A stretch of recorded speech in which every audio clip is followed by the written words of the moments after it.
Second. Any other discussion? Those in favor say aye. Aye. Motion carries. First item on the agenda is the approval of the minutes from June the 2nd. Make a motion, we approve the minutes from June 2nd. Second that. Second, any other discussion?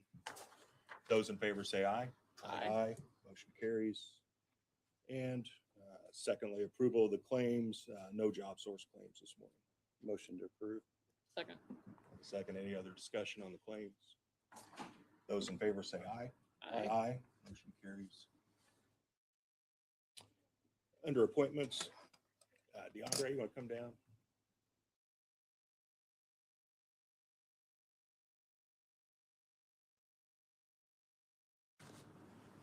We're going to do a little moving around, a little housekeeping and things this morning, but the commissioners have been working with DeAndre, and Scott Harless is our current superintendent for a long time.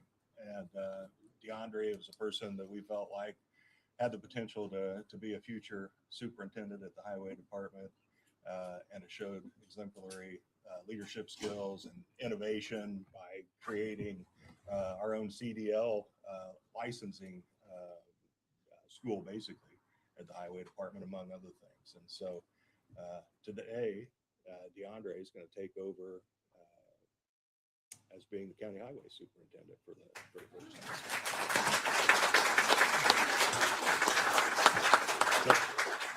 So first, I'm going to make a motion that we appoint DeAndre as our new county highway superintendent. Second. Second, any discussion? Those in favor say aye. Aye. Congratulations, DeAndre. Thank you. Thank you. Thank you guys for the opportunity. Harless has been the superintendent for the last 30 years, and he did a great job. So I'm honored that you guys think highly of me, for me to be able to come in like this. And I hope I make you guys proud of me. Thank you. That's it. We're proud of you, and you deserve it. Thank so, you. Thank you. So thank you, actually. Thank you.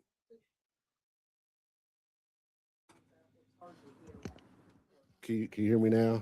I think I'm a little tall, so I got to get real low.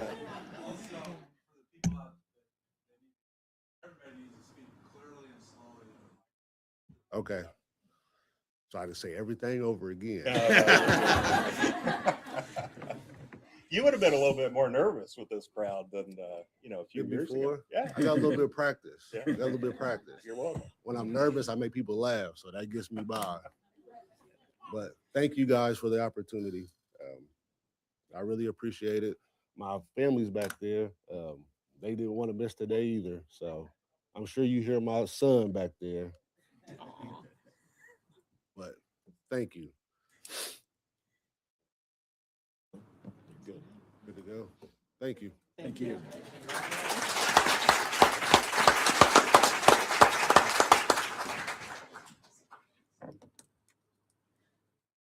And in the same token, Scott Harless has been at the highway department for many years and in that superintendent's role. And we've had a vacancy in the engineering department, and we need somebody to kind of fill in and take the day-to-day and help out with the two other employees in the engineering department. And so at this time, I'd make a motion that we appoint Scott as supervisor of the engineering department. Scott's going to retire at the end of the year, and that position still remains vacant as far as a full-time professional engineer. And so if you guys got anybody that you would recommend, have them fill out an application, send in the resume. It's a very important job. I'd make the motion for Scott to be supervisor. Second. Any other discussion? Those in favor say aye. Aye. Motion carries. No old business today. New business, Eric Wefflin.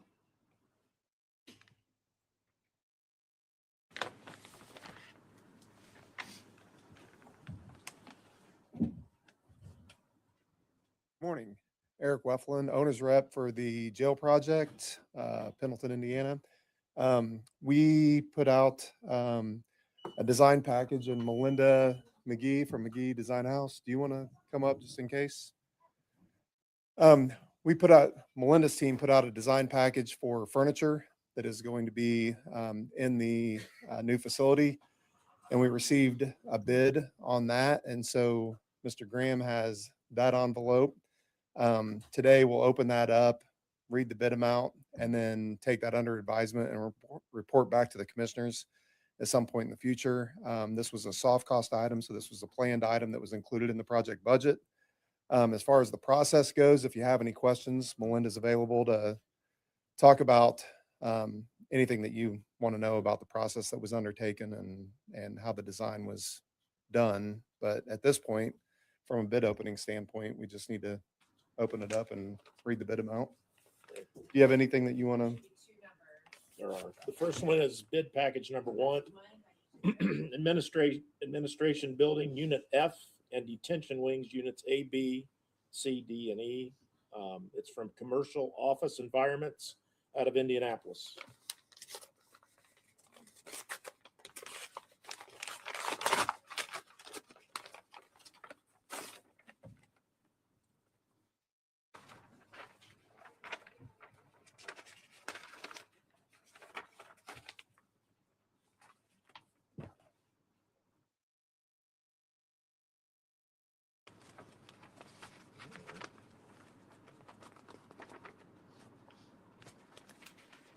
See a lot of T.B.Ds.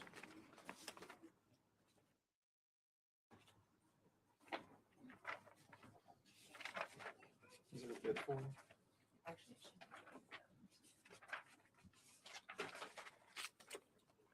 Yep, so this is, Total project right there. yep.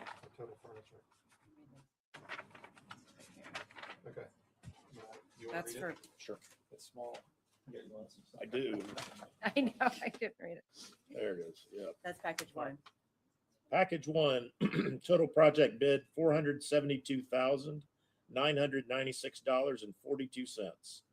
472,996.42. Melinda, real quick, Yes. what items were in?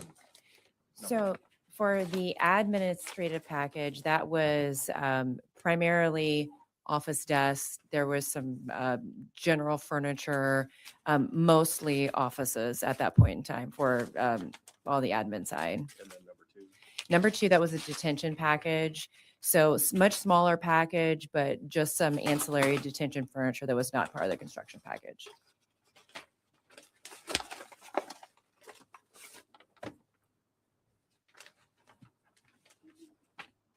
Yeah, that should be the end. That very bottom. Package 2, $102,421.27. 102,421.27. Commissioners' recommendation would be to accept these bids and turn them over to Eric and Melinda for their review. With possible awarding at a later date. Any other questions on those bids? Entertain a motion. Make a motion, we accept them and turn them over and be accepted later. Second. And a second, any other discussion? Those in favor say aye. Aye. Motion carries. Eric, we got a nice crowd here today.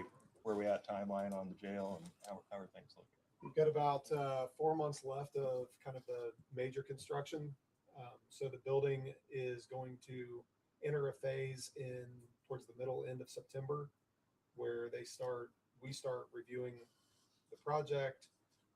They start, making any touch-ups that need to be done, and then it starts to hand over, and we'll start to activate the building. So there's, as you can imagine, for a facility that size and operations as specialized as they are, there's a lot of technology, so a lot of training, a lot of practice, those kinds of things that we'll be starting.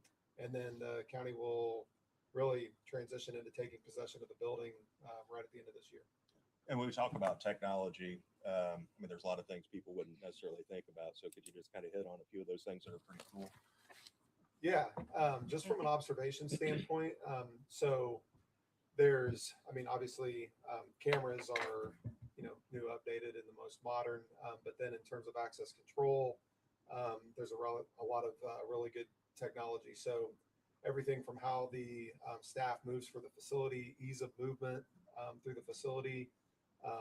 There's water management there. So in terms of like how water is used, when it's used, is going to be very controlled in the sense that the county will have the ability to manage their water usage. So from a cost standpoint, there's a upside to that. What else? From a Yeah, I think the other thing that's really cool is it's actually a jail within the building, and so all of the inner workings of each jail cell, there's a corridor between the outside of the building and the outside of the jail cell wall, and so as you walk through there, all the plumbing and everything else is coming out into this area where it can easily be worked on instead of somebody having to actually go into the cell at sometimes or into an area that's very unpleasant. This is very wide open. You can get a man lift down through there. It's much easier to work on. Yeah, as far as just the facility itself, just remind everybody that there's a lot of attention paid to kind of the mental health and medical side of things. And so from a technology standpoint, from an observation standpoint, padded cells so that we're, taking care of people that need that type of space. So just a lot of new technologies and a lot of new design features that I think are enhancements to the way the county's been doing business for the last 30 years. You mentioned observation. So if you look at the old jail, you've got 4 floors and 4 areas of observation for 200 and some prisoners. In this case, you've got 2 separate pods, 2 areas of observation instead of 4. And how many prisoners in each pod? 250 7. plus. Yeah. So half, more than that when you build out the other one. So 700. Yeah, and I think that the other thing that I know we started out with the conversation about technology, but and also I think that the programming that is going to be incorporated in that, there's a lot of people working right now in the county to enhance the programs and the programming and the therapy and the treatment that's going to be available in the facility.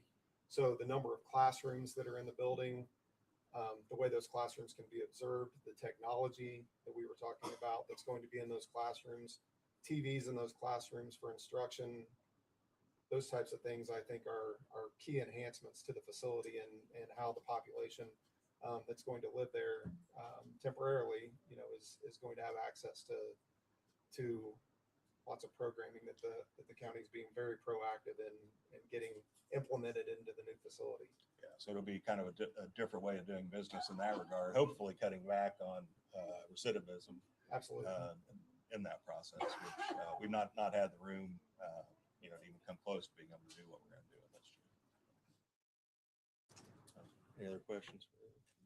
Thank you, guys. Thank you very much. Appreciate it. Yes. And I can leave one. I'll give them to you for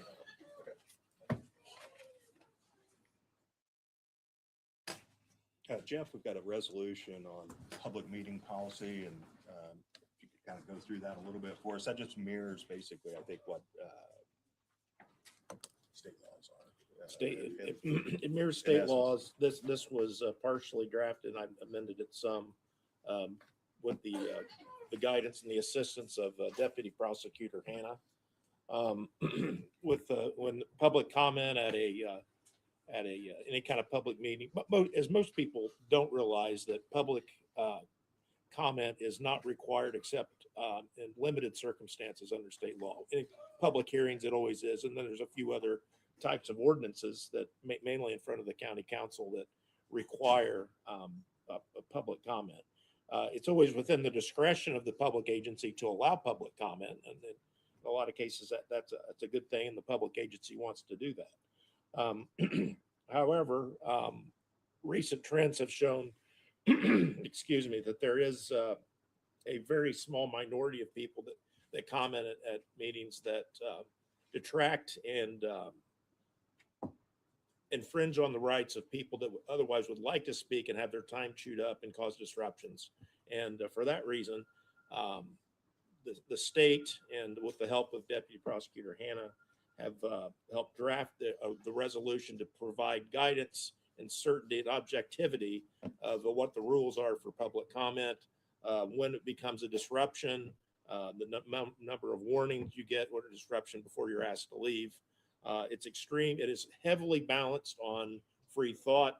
It specifically says in the resolution that if someone comes up here and says you're a no good, dirty son of a gun, that's not a disruption. They're allowed to criticize public officials. They're allowed to criticize public policy. That in itself is not a resolution, but it defines in there when it becomes such, when you're blocking aisles, when your time has expired and you refuse to yield the microphone to the next speaker. So that, I think it's to put into place for certainty, and so people don't think they were treated unfairly. This gives whoever's presiding in that chair, or the plan commission chair, or the BZA, or the drainage board, it gives them a set rules on, okay, this person's acting up. Does that violate the policy, or what should I do about that? It also lets the people that want to make public comments, and sometimes rightfully angry comments, here are the guidelines in which you're allowed to operate. And again, it is very balanced. The idea is it's to encourage free speech, even critical free speech, but at the same time give the public agency some guidelines on when that becomes too far. Any other questions for Jeff? What's the next resolution that we make? 9.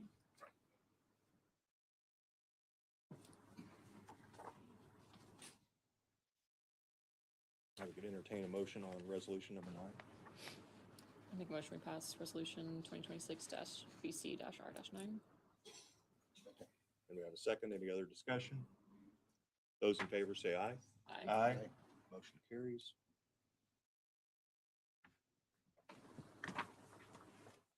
Can we hear the resolution? I can give you a copy of it when we're done.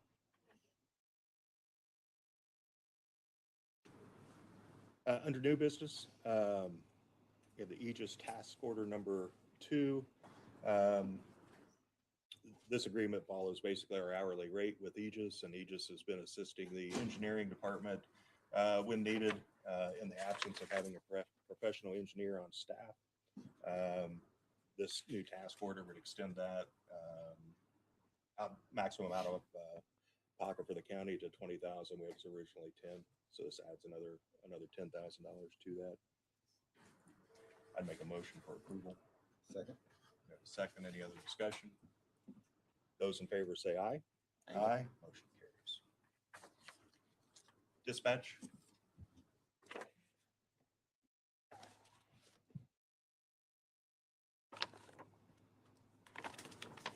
Morning, Cleveland. Morning, Commissioners. May I present these two?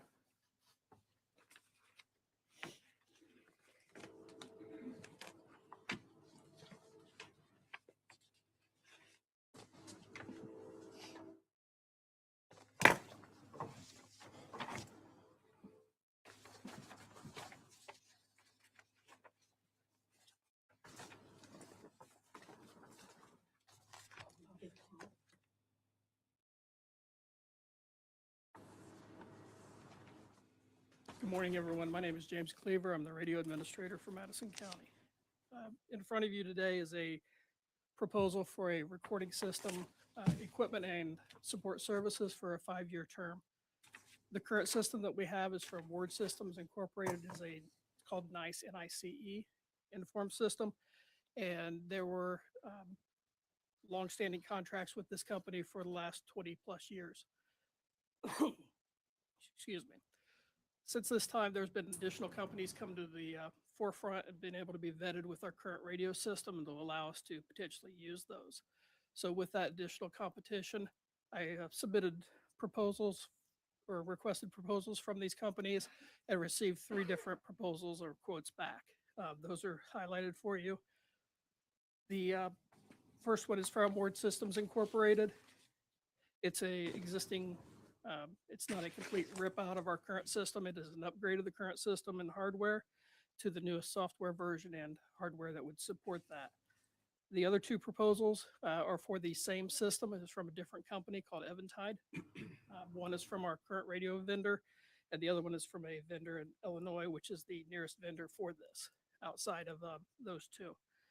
Those proposals are submitted to you in that packet with their as close to apples comparison across that we could make. And the differences are highlighted in the cost comparison for you on that summary sheet. After reviewing this and considering the cost available, or the cost to us, asking that the commissioners approve the proposal for Word Systems Incorporated. It was substantially less cost than the other two proposals. In addition, there's less transitional risk. The current system is already in use by all of our end users. They're familiar with it.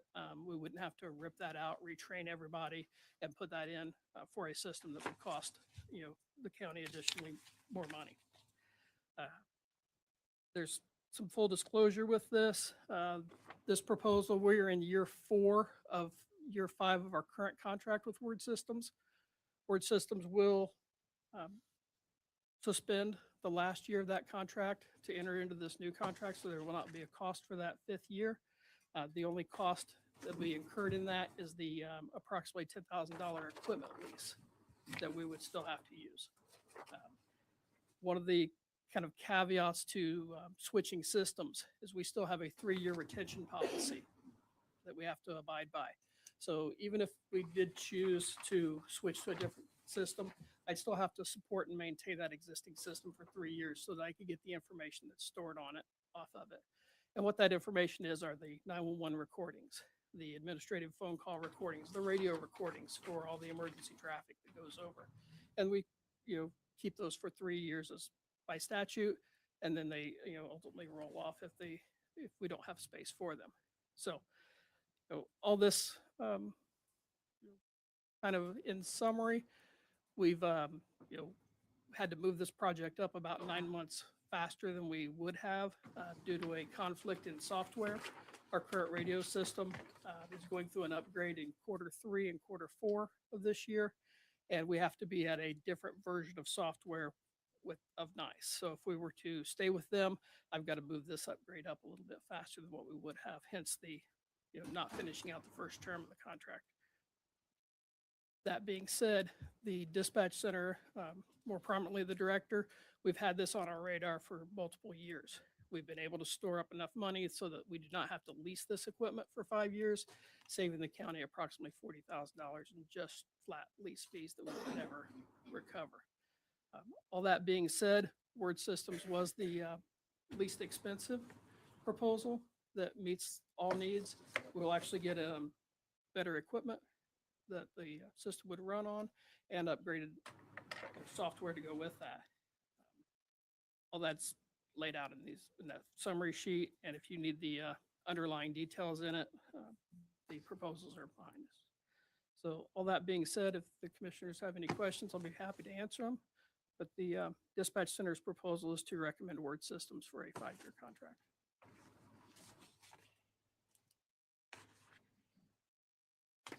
Any other questions for Cleveland?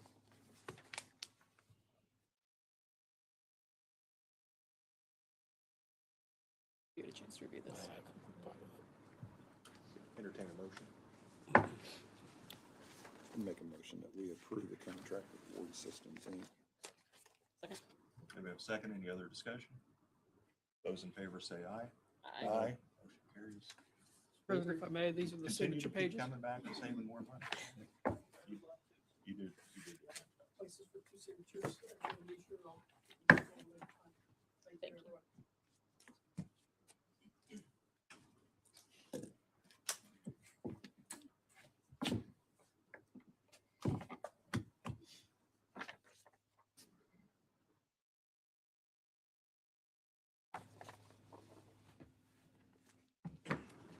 Engineering department?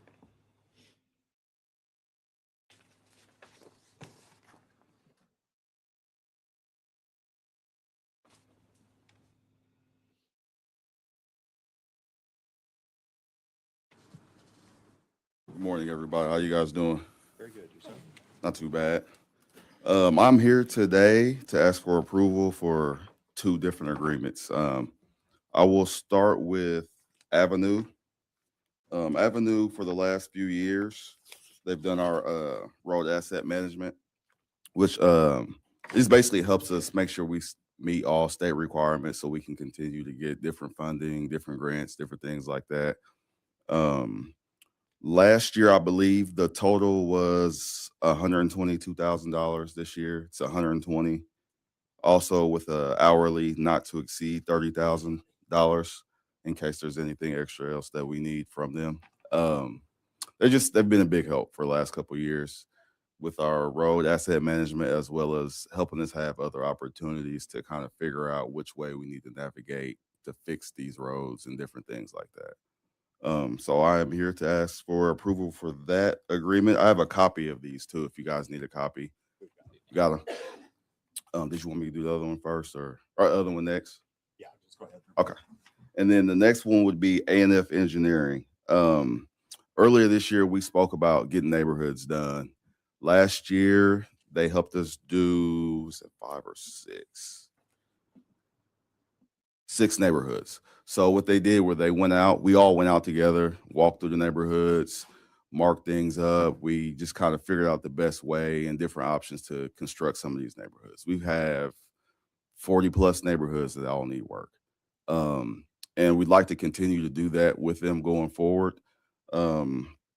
Last year we had an hourly not to exceed of 70,000 last year, and we ended up with like 40,000 left over of that that we didn't use, and they did 6 neighborhoods. So now we just want to move forward and see how many we could get done so we can get them bid out next year and just start walking these neighborhoods down. They need a lot of work.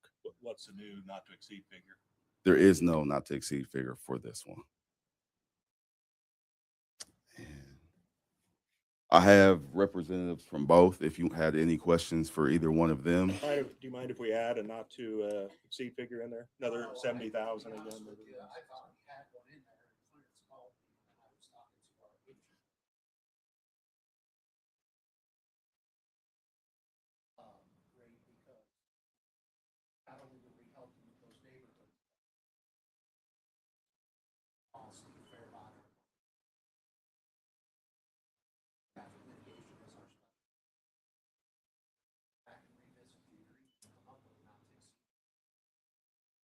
Thank you.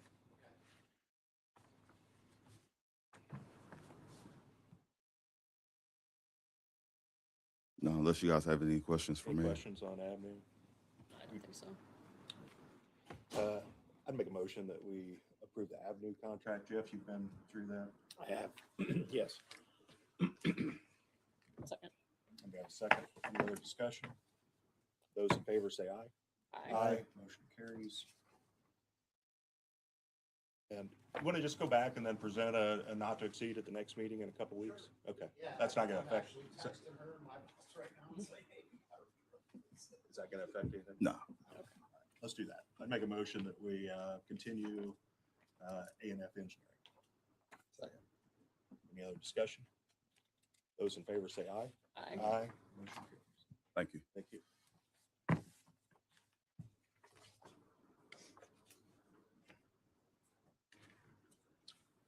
Larry, Planning Department? Hey, good morning. Morning. And I told the people outside that we would speak clearly so they could hear us. This is the problem they have is you guys can be heard pretty well Good. Out there. So a little housekeeping on the agenda. We have a, which I can't find now. There's a company called, what's a vacation? We have a vacation request from a company called, I don't have the. Roe Thompson? Yeah, from Roe Thompson. It's in the Alexandria area. I looked at it and there's some issues that they need to resolve before we bring it to you. I'm not sure what the continuation process is with the county. I asked Jeff to handle that. With the board. There would be an ordinance that would vacate it, and that's simple. The discussion of that could simply be tabled here today. And the attorney that represents the company has agreed to come back later. And so it's just a matter of, he does have his petition in for his client. And a public hearing, and the notice was put in the paper. Yeah, so we would continue that to our July 7th meeting would be my Is he still here? The attorney, no, we asked him. I told him not not to to. come. Yeah, I did this yesterday. Make sure if he was here, if he had anything. I make a motion then that we continue the Roe Thompson vacation. Second. Any other discussion? Those in favor say aye. Aye. Motion carries. So the second petition on our agenda is 2026 Z003. This is Homer Companies. They want to put in a mulching operation at 6529 South Madison Avenue. The owner and the petitioner is a company called Combined Asset Development LLC, which is working as the front company for Homer Companies, which is a mulch company out of Illinois. The technical review committee has reviewed their proposal. They approved it.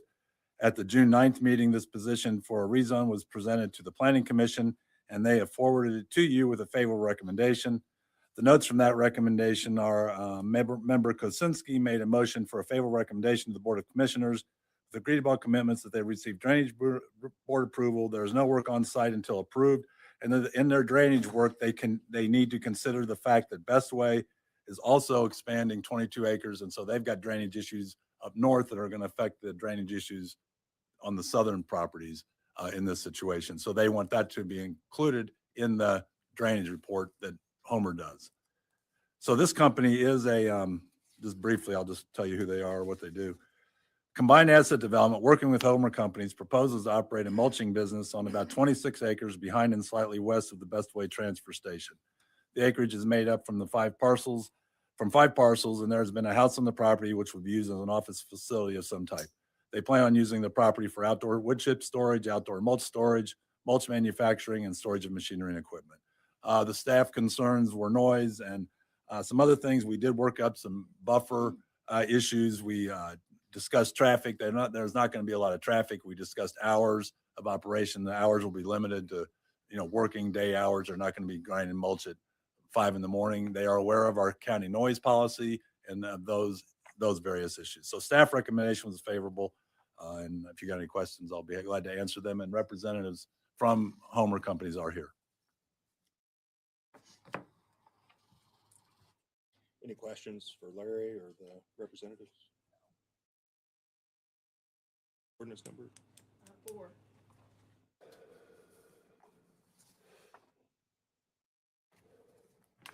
Entertain a motion on ordinance number 2026-BC-0-4. Make a motion, we approve it. I'll second. Any other discussion? Those in favor say aye. Aye. Aye. Carries.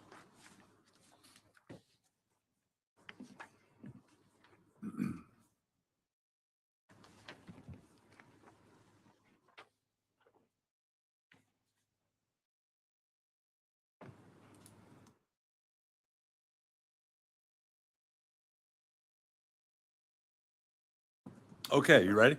Yep. Okay, so the next petition is 2026 TA001. This is a text amendment to the Madison County zoning ordinance for a 6-month moratorium on acceptance of applications for data centers.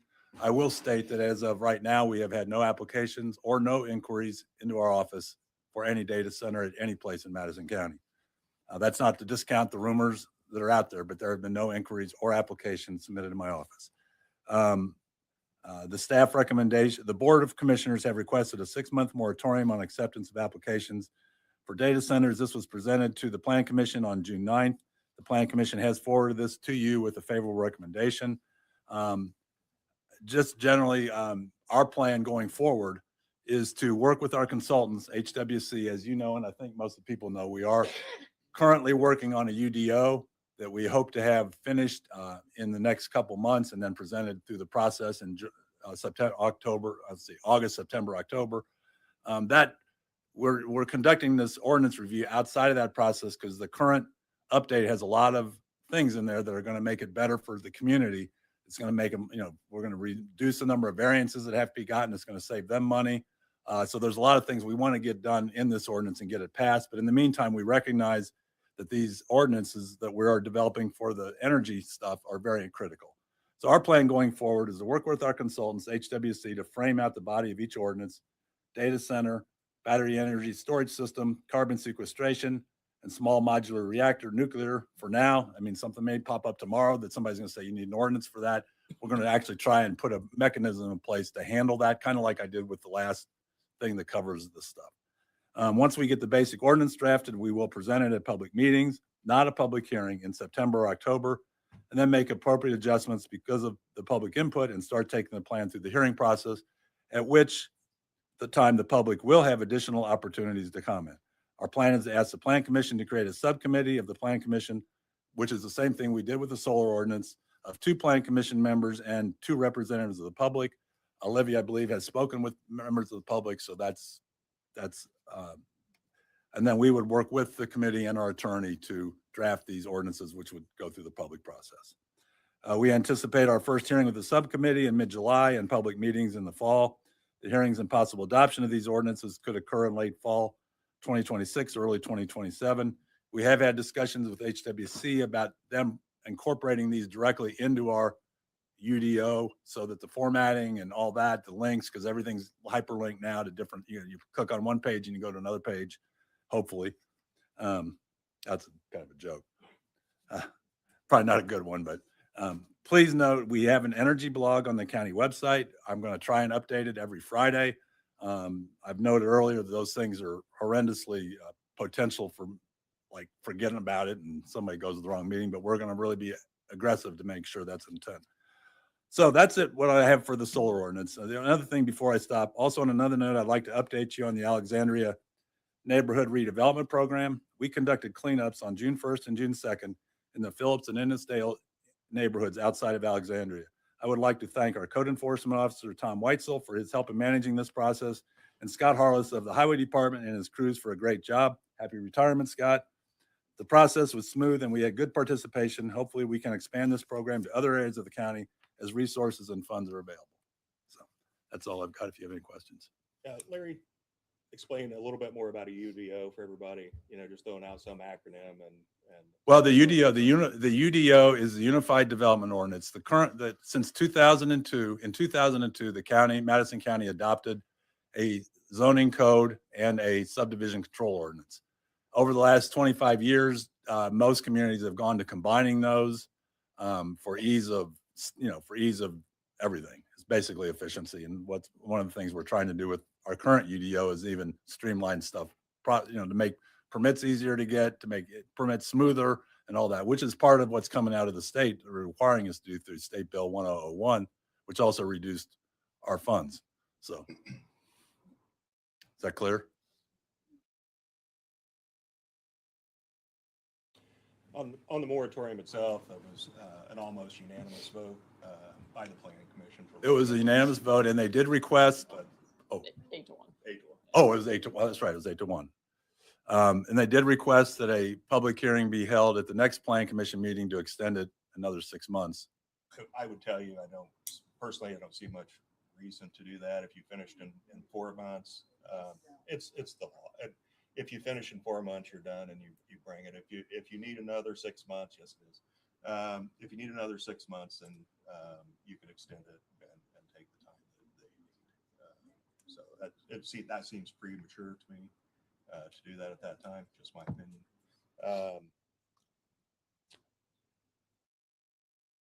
The county commissioners, and I think I could speak on behalf of all of us here, have pressed the Planning Commission and the county attorney to get on with getting this moratorium before us. So I thank you for getting that on the agenda as quickly as possible and getting that before us. And I'm confident that that's going to pass here today, based on, the conversations that they've had with both of you and getting that on the agenda at the Planning Commission. It's our objective to be able to give the public the opportunity to go through this process. And you touched on that a little bit, Larry, but you're going to have, I'm certain, some different opportunities throughout the county for people to come together and discuss data centers and even other things at that. Yeah, we're going to have, like we've done with the others, we'll have public meetings in Alexandria and Pendleton and probably Anderson, and just the same thing. We do the same, we'll let everybody have a chance and to talk and communicate. And some of these people have been to our previous meetings. So I can't overemphasize, and you can help me with that, but that is going to be the most important time for you to be able to express your viewpoint, get together with the Planning Commission, its members, members of HWC that are there, discuss concerns that you have, ask questions. You know, that is the, Yeah, there's the, no the vote. best opportunity. There's no for- vote. There's no pressure. If you got a specific agenda, you can always pull somebody, one of our team aside and say, hey, I want to look at this. And people do that regularly. And people can also come to my office. I mean, I got a lot of emails. People know what my email address is. If somebody wants to stop in and talk to me about any of these planning issues or what we're doing or who we're seeing or how we're doing it, they can come walk into my office.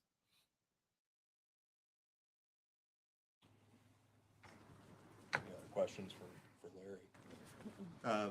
The public hearing process was at the planning commission, and as we discussed, that's already happened, and that public hearing's closed. I do think that there's maybe some folks here today that didn't get to attend that Tuesday meeting, or was at the Tuesday meeting last week and didn't get the opportunity to make any comments. And so I want to make sure that anybody that wanted to, that didn't get the opportunity, can come up here and voice any concerns to the commissioners. So I'd like to take a little bit of time to do that. If anybody would like to take a couple minutes and express their concerns if they didn't get the opportunity last week. John, I'm gonna put a time limit up per speaker. I said a couple minutes. 2 minutes. I'm going to have them sign their name on here. I've got a sheet over here. Okay. Why don't you yank all the mics?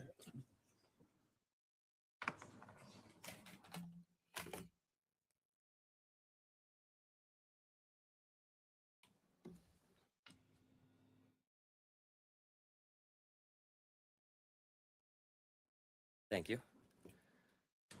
My name is Hunter Arndt. I am a Madison County resident, and I left work early today to come here to talk to you guys. Last night, I did file an Access to Public Records Act request, requesting all communications between Madison County officials and any data center developer, energy company, real estate broker, or AES affiliated entity dating back 2 years. This request is timestamped and on record. The answers I'm asking for today will be cross-referenced against whatever that request produces. The questions I have today for you guys is just yes and no answers. And Let me pause you for just a second. This is not an opportunity to question the commissioners. It's an opportunity to provide public comment only. My advice to them will be not to answer questions. They're here to listen, and it's your opportunity to speak. okay. All right. Okay. My questions are, have any county officials, commissioners, or planning department staff received any written or verbal communication from any data center developer, energy company regarding Madison County land in the last 2 years? Yes or no? Has any letter of intent, site inquiry, or memorandum of understanding been received or discussed regarding data center development anywhere in Madison County? Yes or no? Have any tax abatement, economic revitalization area, or incentive package discussions occurred with any developer energy company regarding Madison County? Yes or no? Has any confidentiality or non-disclosure agreement been signed by any county official related to data centers, development, or energy company communications? Yes or no? And who authorized it and when?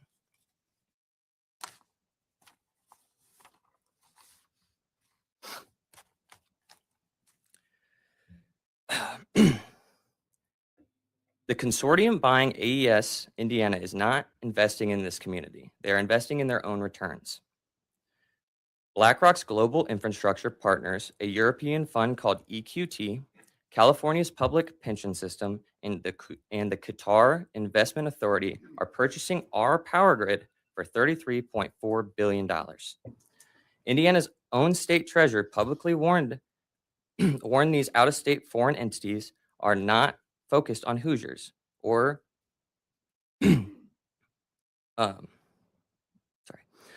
They announced this deal immediately after Indiana's 2026 legislative session ended and deliberately timed it to avoid state regulation. And once they own the grid and profit from data centers, once they own the grid and profit from the data centers built on it, our residential electricity rates become secondary to their bottom line. My family already budgets $300 a month for electricity. We cannot absorb whatever happens when the grid gets prioritized for industrial data centers demand over the people who actually live here. As a resident and a homeowner in this county, I already find it absurd that we pay property taxes on the land we own at a rate determined by someone else on a timeline that shifts with or without our input. AES Indiana, as a regulated utility, has an eminent domain authority, meaning they can legally force farmers and landowners to accept power line easements across their property, whether they want to or not. Private equity ownership means the power is now profit motivated, not public service motivated. While working families in this county pay uncertain property taxes every year, a $1 billion data center could negotiate a tax abatement and pay nothing for 20 years. This is not economic development. This is corporate welfare paid by the people who actually live here.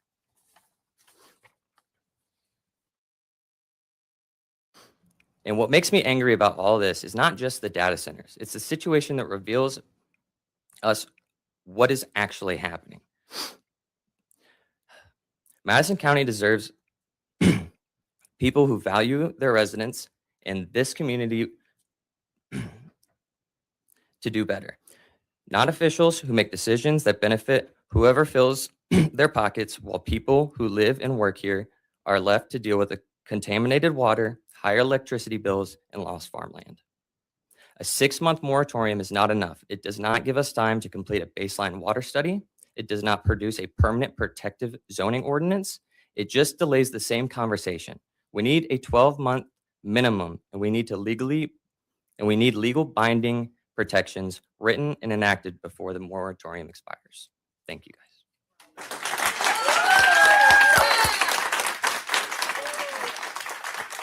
Oh, I just was telling Helen she was next. Good morning. My name is Helen Ween, and I've been an environmental activist my entire life.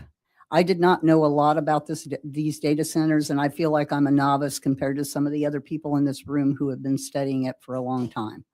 But I know from my life and from my parents, I learned one thing: fools rush in where wise men never go.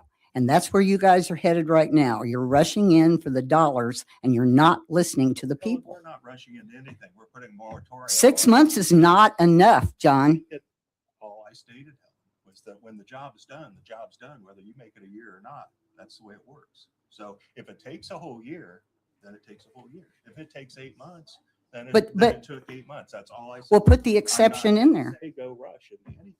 You put the exception in there. I've been through this before, John. The point was that you could put the exception in. I've been through this before. We fought a landfill for 40 years. I've been through this before, and you and I know each other well. I know what I hear, and then I know what I see. Don't believe what you hear. Look at what happens. Look at what they do. So you can believe what you hear. I don't have to believe what I hear about you, John. I know who you are.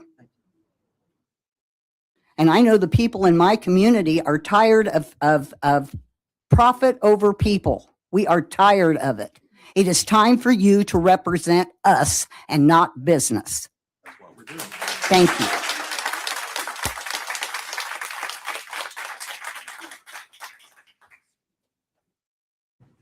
Thank you for giving us the opportunity I need to to get speak. everybody's name stuff. Okay. My name is Frank Stapleton, and I'm a county resident, and I'll fill this out real quick. At the June 9th Planning Commission meeting, I had used an allegory of shaking the tree of knowledge. And all I need to say, and I'm a little nervous, but all I need to say is we need to define the difference between private and public entities.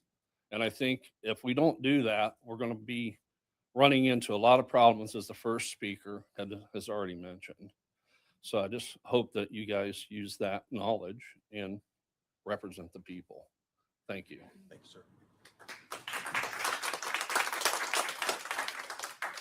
Denise, good morning. Morning.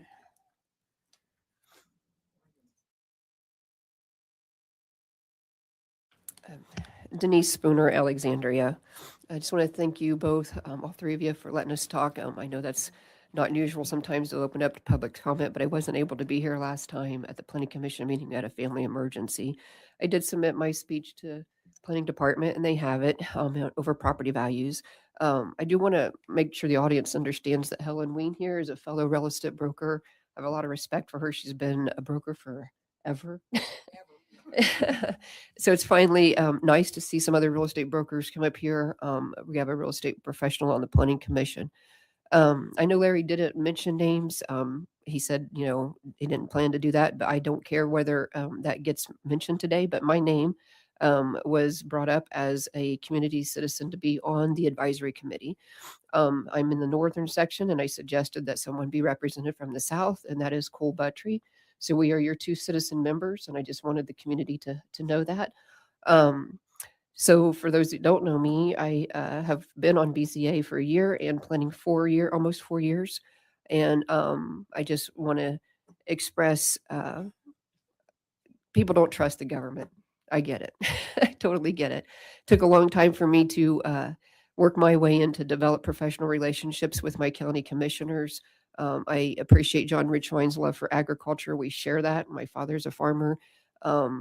The solar crowds in the northern district, we really participated in our comprehensive plan to protect farmland. I've been preaching property values for 6 years. Anytime there's something on this agenda that I feel in the planning affects property values, I'm here, whether people ask me to or not.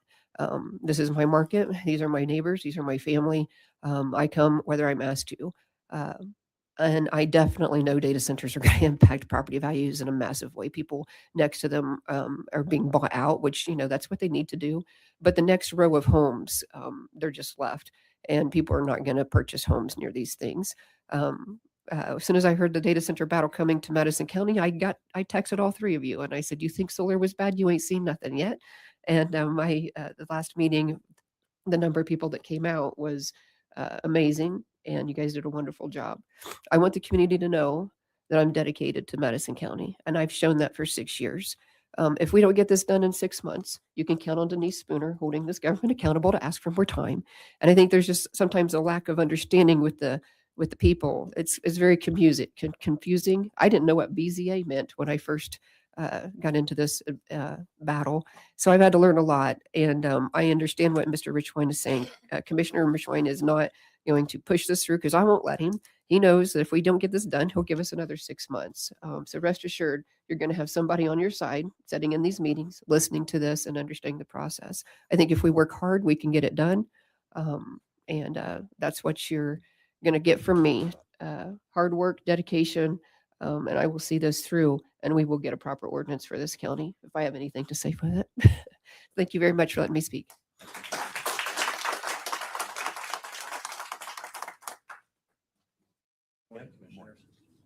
Ken Kusinski, Madison County Surveyor.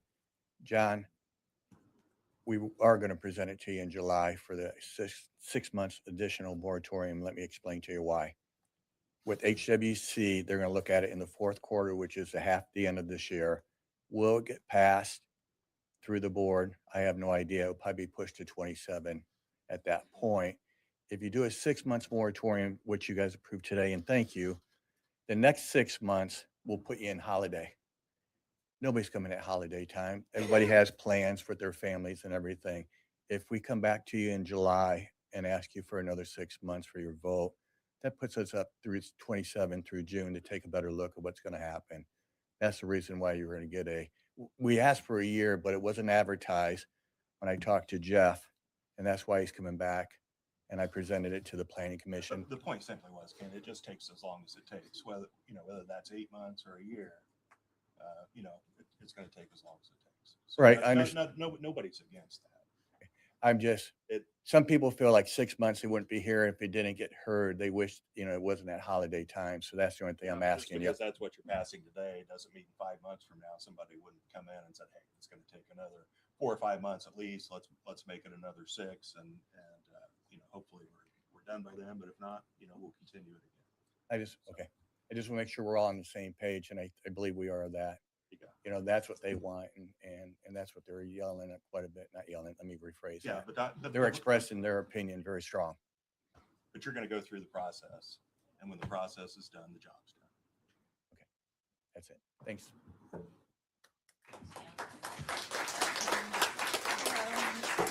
Hi, my name is Monique Flores. I work with Rob Sparks for Madison County Economic Development.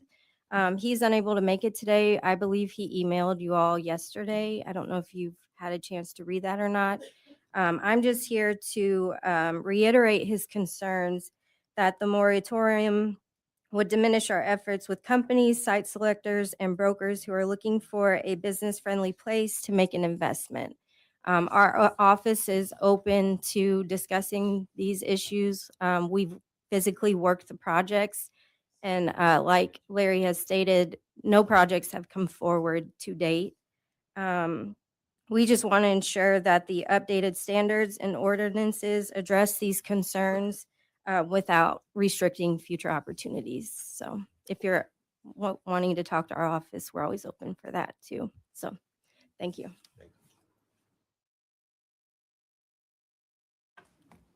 Cheryl McKinney,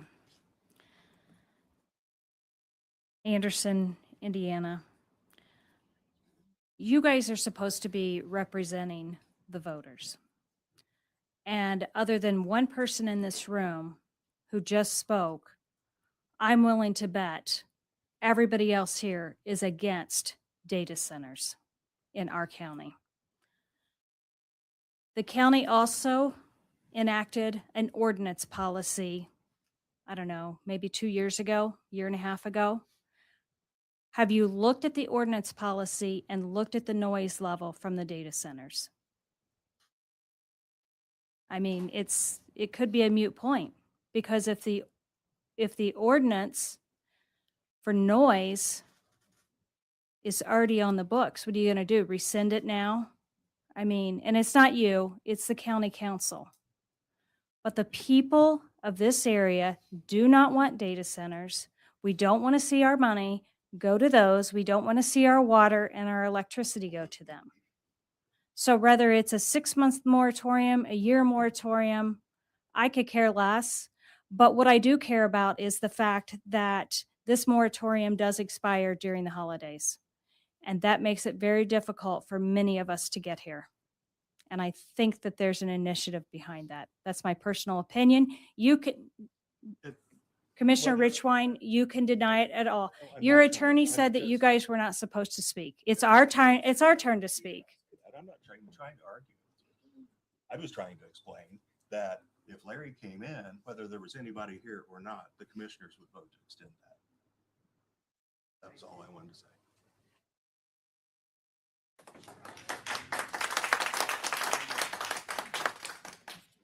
Hi, I'm Tammy Dixon Tatum, and thank you, Ms. Denise, wherever you went, for introducing yourself as one of the two people and this gentleman here that are on the committee that's going to look into this. And what I hear them saying, or what I heard Ms. Denise say, that if in 6 months they hadn't gotten to the bottom of the concerns with regards to the data center, that she could come back, or they could come back and ask for more time.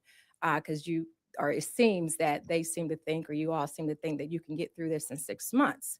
And I guess my whole point of bringing that up is to say, what is the time frame? Like, how much time is this gentleman and Miss Denise are going to put into looking into this data situation?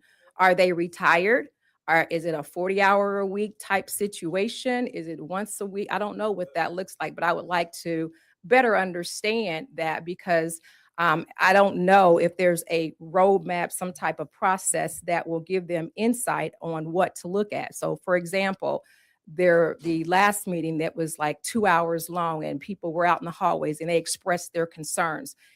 Is Denise and the other gentleman, are they going to actually watch that video to actually hear the concerns and then do due diligence research to find out, how does that affect the community? Because one thing that I know for sure that was brought up was, well, several things. There was a woman who talked about children with autism and that noise level. How would that affect them? Is Miss Denise going to be able to look into that? Or and I'm sorry, I forgot your name. I'm sorry. Cole Matrix. So Cole, okay. So is Cole, is he able to look into that? Are they qualified to look into that? So I think those things are of concern as well, because we all have areas of expertise. And if they don't know mental health and some of those other things, those other concerns that was brought up, then how will they have time? How is that due diligence? And that's scary. So that's why all of us, or most of all of us, are asking for at least 1 year, because there were so many different dynamics, so many different areas of concerns, that 6 months is not even enough time to touch the surface. And you only got 2 people. Do they have a team? And I'm getting ready to sit down. If we could, we could answer some. Okay, go ahead. I'm questions sorry. real Oh, quick. and I forgot to sign your That's paper. what we were trying to hit on when I was asking Larry, about the program that they were going to present. So there'll be some opportunities across the county for people to participate in, ask questions, provide information. HWC is going to help him with this as well. So you've got a very large consulting firm that has dealt with these type of issues, that will provide professional services.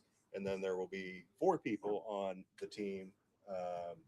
And that's really just a subcommittee. And then you've got the planning commission itself that will all participate in that, as well as anybody else, other elected officials that want to.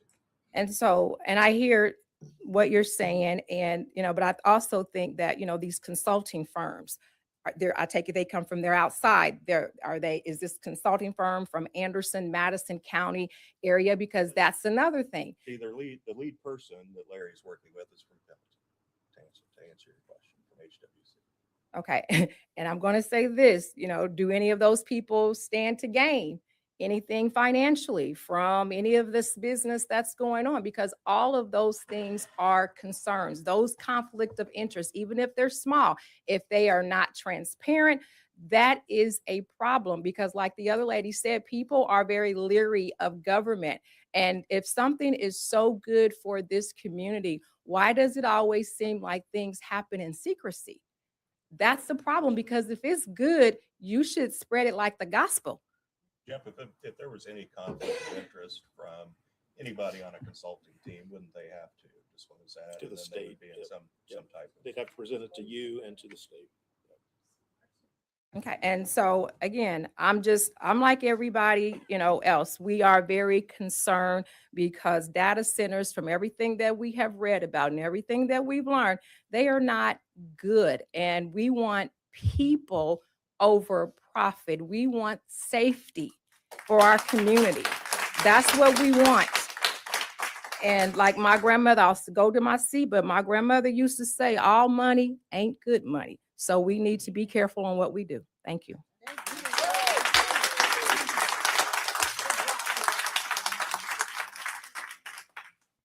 Well, Good morning.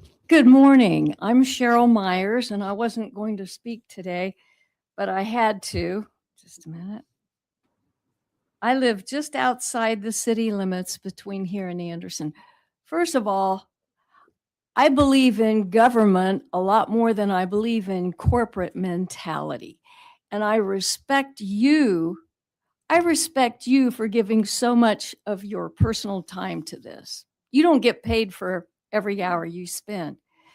But I'm going to come at this from a whole different angle. I was raised as a Quaker. Yeah. One of our tenets of faith is to be good stewards of this world and our environment. I personally believe we are still in the Garden of Eden. It wasn't a long time ago, it's now. This is our garden.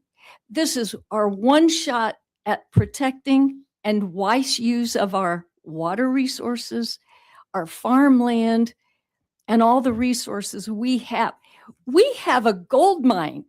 You guys are the stewards of a gold. They want our water. They want our land. And it's priceless to us. It should be priceless to you too. Don't let the bums, don't fall for a bum rush, I think they call it. Hurry up. You've got to decide right now. Our economic future depends on it. Why don't we hang on to these resources, put them in the bank, and wait until somebody gives us a better deal in the future? These data centers are going to be obsolete almost as soon as they're finished. Don't get suckered into this. I really want you to go to your higher power, whoever it is we pledged allegiance to with our higher power, please let him guide you on this, because he's not going to want you to give it to the first person that comes along. It's gold in the bank. Treat it like that.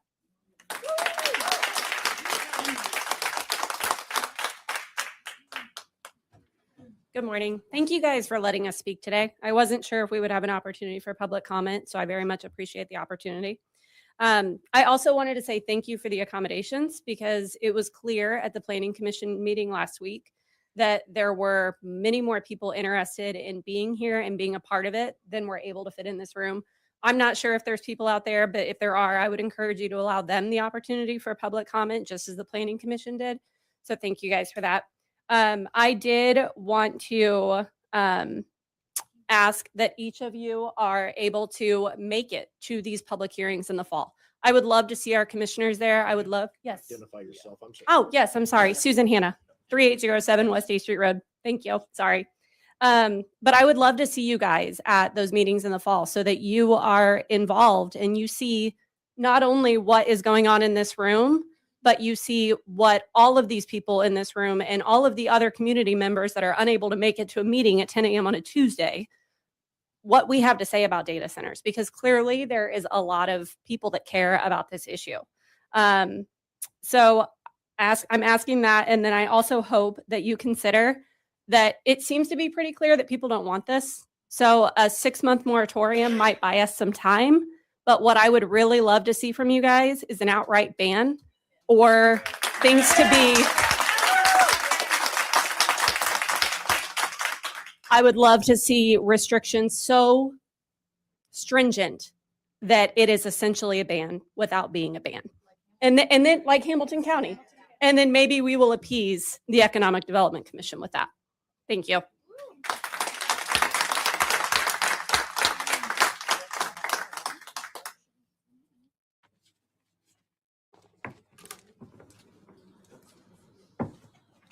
Well, to wrap this up, I want to thank everybody for showing up, not only on Tuesday, but today, for your conduct. It's always nice to have a public meeting where everyone's very respectful of each other, and I appreciate that very much. At this time, we could have an ordinance number, Nikki.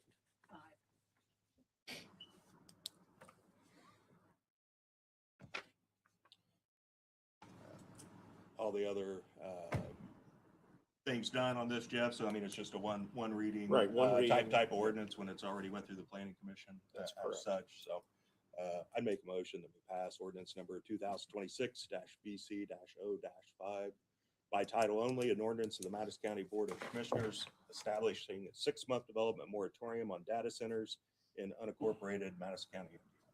Second. Can we have a second? Any further discussion by the commissioners? Those in favor say aye. Aye. Aye. Motion carries unanimous.